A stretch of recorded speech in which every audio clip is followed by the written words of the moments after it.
Hello everyone. तो इस video में हम अपना यूनिट प्रोबेबिलिटी स्टार्ट करने वाले हैं और ये होने वाला है प्रोबेबिलिटी का फर्स्ट वीडियो, जिसमें हम डिस्कस करेंगे प्रोबेबिलिटी की इंट्रोडक्शन के बारे में, जो आपने क्लास 9th में भी पढ़ा है। तो सबसे पहले हम प्रोबेबिलिटी के लिए बात कर लेते हैं। सो प्रोबेबिलिटी में हमारे पास सबसे पहली जो टर्म आती है यहाँ पे, दैट इज़ योर इवेंट। पहली टर्म हमारे पास आती है इवेंट। अब ये इवेंट क्या होता है? इवेंट होती है कोई भी अकरेंस, ठीक है। इवेंट का मतलब कोई भी अकरेंस, ठीक है। जैसे एग्जांपल के तौर पे हम क्या कर लेते हैं, getting prime number, okay, getting even number, getting tail, ये सब क्या है हमारे पास? ये सब हमारे पास क्या आ गई है? इवेंट। अब इवेंट को हम किससे डिनोट करते हैं? प्रोबेबिलिटी के केस में हम इवेंट्स को डिनोट करते हैं कैपिटल लेटर से, ठीक है। It is denoted by capital letters. और ये कैपिटल लेटर्स कौन सकते हैं? It can be A, B, E, F, कुछ भी हो सकता है, okay. So this is regarding our event. So event क्या होती है? हमारे पास अकरेंस होती है जिसे हम कैपिटल लेटर से डिनोट करते हैं। सो कुछ इस तरह से पढ़ सकते हैं हम इसको, let A be the event of getting prime number, B be the event of getting tail, okay, इस तरह से।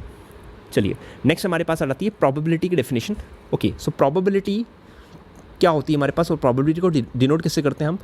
Probability of an event. So इसको हम इस तरह से लिखते हैं, probability of an event equals to, इसका जो फॉर्मूला होता है वो हमारे पास होता है number of favourable outcomes, okay, number of favourable outcomes.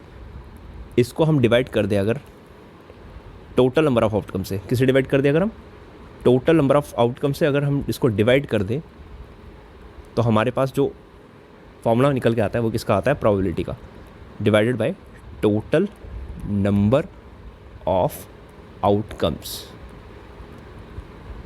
ठीक है। और प्रोबेबिलिटी ऑफ एन इवेंट, इसको हम इस तरह से पढ़ते हैं, प्रोबेबिलिटी ऑफ एन इवेंट, ठीक है। ब्रैकेट का मतलब होता है ऑफ गेटिंग, ओके। सो कुछ एग्जांपल ले लेते हैं, जैसे कि एग्जांपल के तौर पे probability of getting tail, okay. मान लो मैंने एक कॉइन उछाला, ठीक है। अब एक कॉइन उछालने पे आपके पास दो ही आते हैं केसेस, या तो आपके पास हेड आएगा या फिर क्या आएगा? टेल आएगा, ठीक है। अब कितने टेल आ सकते हैं? पास एक, तो फेवरेबल हमारे पास टेल चाहिए, एक कॉइन में सिर्फ एक ही टेल होता है। सो फेवरेबल मेरा 1 हो गया, divided by total number of outcomes. अब जब हम कॉइन को टॉस करते हैं तो उस टाइम हमारे पास टोटल आउटकम्स क्या आ सकते हैं? हेड भी आ सकता है, टेल भी आ सकता है। तो टोटल आउटकम्स कितने हो गए? 2, जबकि चाहिए मुझे कितना? मुझे सिर्फ टेल ही चाहिए, तो मेरी प्रोबेबिलिटी ऑफ गेटिंग टेल क्या आ जाएगी? 1/2 आ जाएगी। इसी तरह similarly probability of getting even number, okay. अब डाइस जब मैं थ्रो करूँगा उस समय मेरे पास टोटल नंबर ऑफ आउटकम्स कितने होते हैं? 6, क्योंकि हमारे पास डाइस में 6 नंबर होते हैं, 1 2 3 4 5 6, और मुझे इवन नंबर चाहिए। और उनमें से इवन नंबर कौन कौन से होते हैं? 2, 4 एंड 6। तो मेरे पास टोटल कितने इवन नंबर्स हैं? 3 इवन नंबर आए। सो प्रोबेबिलिटी क्या बन जाएगी? 3/6, जिसको हम कट करके 1/2 भी लिख सकते हैं, ठीक है। तो ये हमारे पास कुछ प्रोबेबिलिटीज़ आ गई, ये कुछ मैंने एग्जांपल्स लिए, ओके।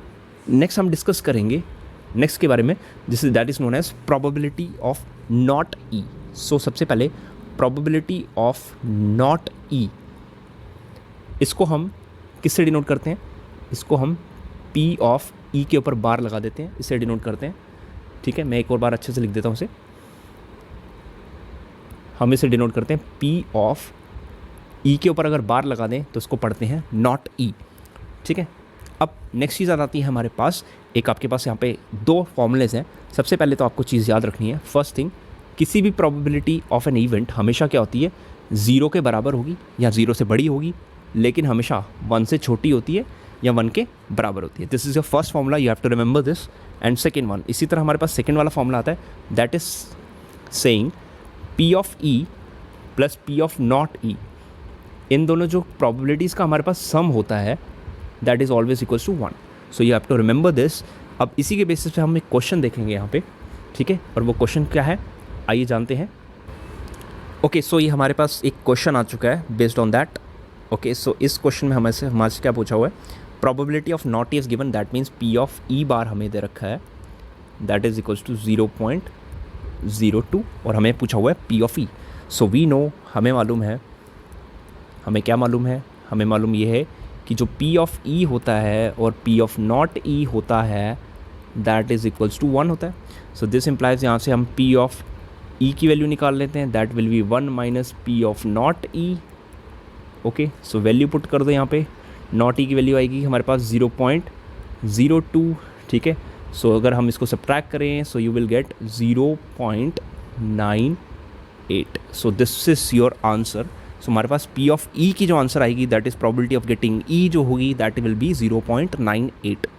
ठीक है, और एक और क्वेश्चन अभी हम देख लेते हैं इसमें.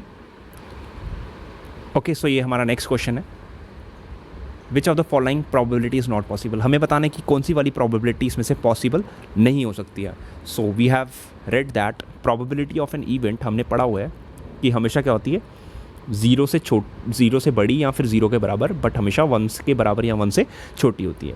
ठीक है, तो देखिए सबसे पहले हमारे पास नेगेटिव में तो प्रोबेबिलिटी कभी भी पॉसिबल नहीं है. सो ये हमारा सही आंसर हो जाएगा हमारे पास यहाँ पे. ओके, सो 1/3 यहाँ पे अगर आप इसको डिवाइड करोगे तो यू विल गेट 0.33 और 0.33 इन दोनों के बीच में आता है. तो that is this can be possibility of getting probability.